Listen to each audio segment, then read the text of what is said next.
Hi, my name is Joey Day, and this is my video presentation for WGU's Language and Communication course, course code LUT1. Included with this video, you should find a copy of my sources and a digital copy of the visual aids I'll be sharing today.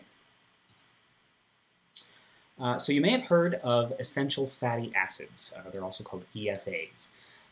What are fatty acids? Well, they're necessary for a lot of our biological processes. Some of them are even used as fuels in our body. Our bodies synthesize most of the fatty acids that it needs from other fatty acids. The ones that it can't synthesize naturally are the ones that are known as the essential fatty acids. We have to eat these as part of our diet so that our body can use them as the building blocks to build all of the other fatty acids that it needs. Now, a lot of new wave medicine claims that low levels of EFAs are causing all kinds of diseases and disorders, and the claim is that if we just take more of these, it'll fix all kinds of problems. And there's actually some reputable research that shows that they do have some value for many things, including possibly depression.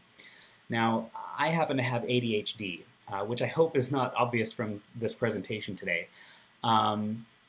Doctors prescribe Ritalin and other stimulants for ADHD. There's a couple of other drugs on the market that work similar to antidepressants, where they work on the chemicals in your brain to try to balance things out. I think about all that and I just go, yikes. Now, I heard that EFAs are a treatment option for ADHD. So I thought, hey, that's a great thing to research. Let's look into that, find out if it's really true. Well, as it turns out, and this is my thesis today, there is a link between ADHD and EFAs, but research has shown that that link is not a causal link. In other words, EFA treatment is not an effective cure for ADHD. So let's tackle the first half of that thesis. There have been studies that have shown that EFA subjects have low levels, or excuse me, ADHD subjects have low levels of EFAs in their bloodstream. One of the sources which I cite in my sources list is Coulter, Cutler, and Meckling, published in 2008.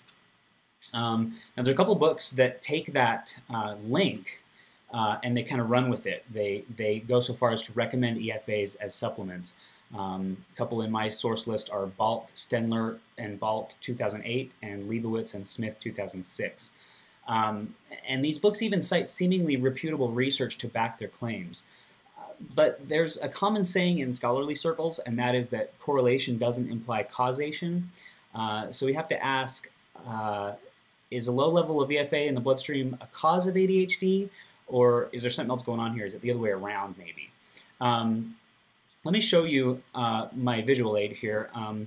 Now, Coulter, Cutler, and Meckling in their 2008 paper and Razin-Gabus in their 2009 paper, they both kind of go into these possible scenarios that I'm going to show you in trying to kind of figure out, what is this link between EFAs and ADHD. So possible scenario number one here is that low EFAs are a root cause of ADHD.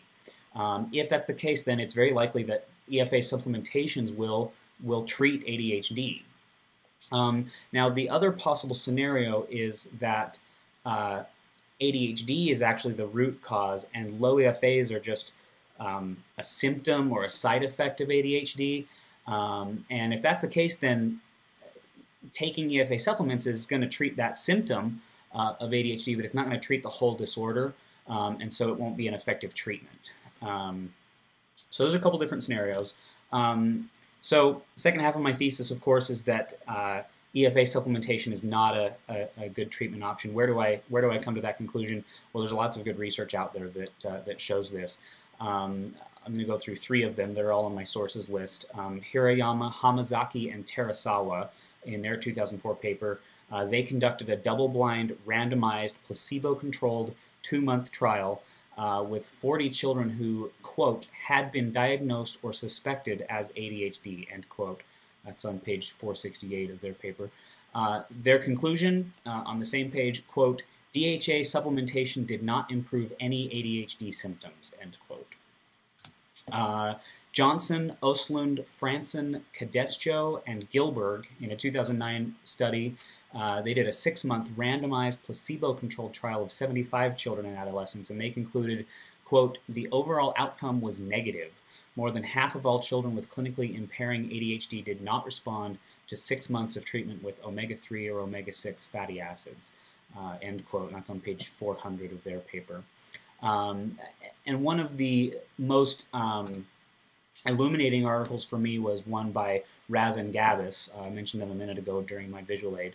Their 2009 paper, what they did is they summarized basically all of the extant research about ADHD and EFAs. They went through 7 different randomized placebo-controlled trials, and in the end they concluded that, quote, "Randomized controlled trials of EFA in ADHD have generally been unsuccessful in demonstrating treatment effects, and some of them even displayed better results for the placebo group," end quote.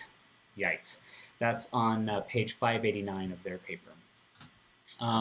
So to recap, there is no doubt a verifiable link between EFAs and ADHD. I've mentioned today some research that shows low levels of EFAs in ADHD subjects, and I also talked about books that recommend EFAs as treatment. But since, as I've just shown, EFA supplementation has been demonstrated ineffective, it is safe to infer that the link is not a causal one. So it goes back to that common saying that I related, correlation doesn't imply causation. I hope you'll walk away from my presentation today thinking of that kind of as the moral of the story. And I wanted to share with you one of my favorite web comics.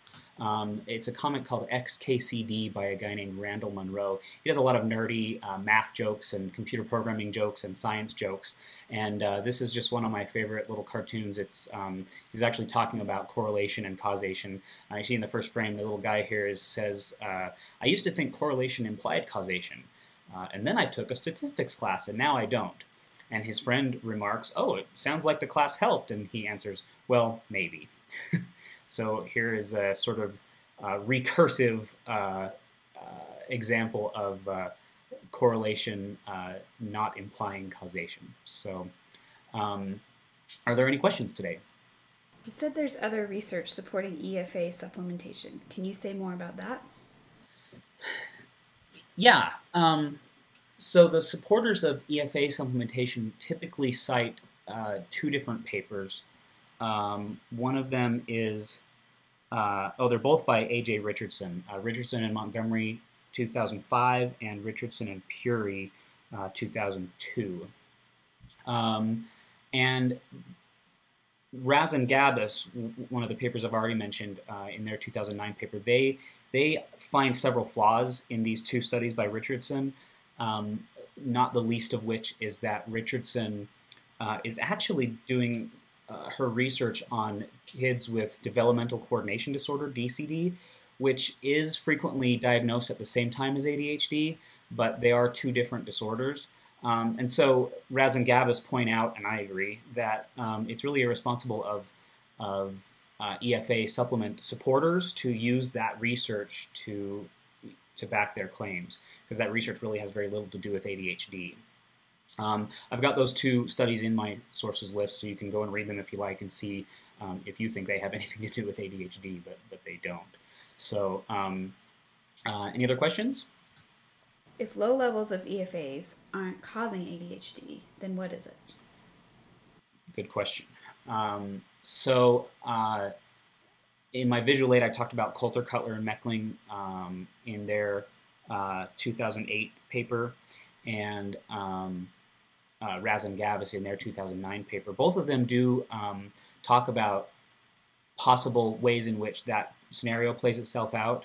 And they start from the research that shows that the link isn't a causal link, and they go on to kind of speculate, well, what could it be instead? Coulter, Cutler, and Meckling say that maybe it's a higher rate of oxidation of EFAs in the bloodstream, so they start out with the same amount as everyone else, but something about their disorder causes those EFAs to kind of disappear at a more rapid rate. Raz and Gavis kind of have a different theory. They think that, well, maybe it's just that they're not converting the EFAs into other fatty acids as fast as other people do. Kind of like type 1 diabetes and type 2 diabetes. Is it a lack of insulin, or is it too much insulin? Those kinds of things. They talk about different kinds of theories as to how EFAs work. But the bottom line is, in both of those theories, it's ADHD is causing the low levels of EFAs and not the other way around. And so, again, supplementation is not going to help to cure ADHD. So that's my presentation today. I hope you enjoyed it. Thanks.